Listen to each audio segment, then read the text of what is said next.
here we are on the Mississippi River, on the only major falls on the river, with a great story to tell. I mean, who can miss with that? Well, one of the things that we knew about the city of Minneapolis was that it had a rich history right here along the riverfront. The birthplace of the city is this riverfront. Minneapolis was the milling capital of the world in the 1880s. By 1930s, that had ended. Milling had gone elsewhere because they no longer needed water power to do milling.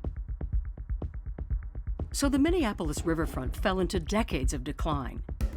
It was largely abandoned by the time University of Minnesota architecture student Tom Meyer first encountered it. So I came to the university in 1966. A couple years later, my friends and I discovered the central riverfront. To us, it was a terrific playground. It seemed to be absolutely full of potential. In fact, Tom's 1971 thesis envisioned the creation of a riverfront museum celebrating Minneapolis's Milltown roots. But it wasn't until the 1980s that city leaders and the State Historical Society came up with plans to remake the area. The project is a grand vision, and with every grand vision, guess what happens? Tragedy. Flames from the fire dominated the skyline last night, and with it, Minneapolis lost a piece of skyline that had been a part of it for more than a century. I'm sitting at my desk in my office, and somebody calls and says, "There's a fire down at the mill." I panicked. I just was terribly depressed.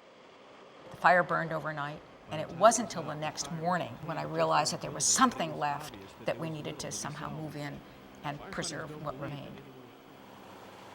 After the fire, myself, people from the Historical Society, people of the city got together and strategized quickly to avoid this building being demolished entirely.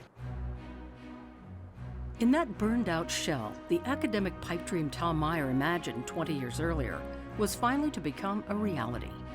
Tom designed a glass box to be dropped within the walls of the ruins, and thus was born the Mill City Museum.